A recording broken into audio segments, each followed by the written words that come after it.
این روزها مجسمه به زانو در آمدن والریان امپراتور روم در برابر پادشاه ایران تو فضای حقیقی و مجازی کشور مشاهده میشه که بیانگر غرور ملی ایرانیانه.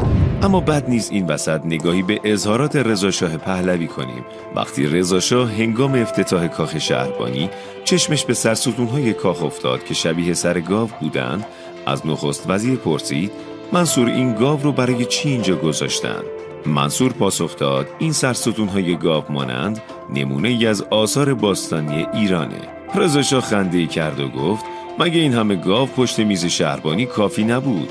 میزان علاقه به تاریخ و تمدن و آثار باستانی ایرانی تو پهلوی‌ها موج میزد، به طوری که بسیاری از اشیای عتیقه ایران طی کاوش‌های غربیان در عصر پهلوی از کشور خارج شد و بعدها در موزه‌های غربی پیدا شد.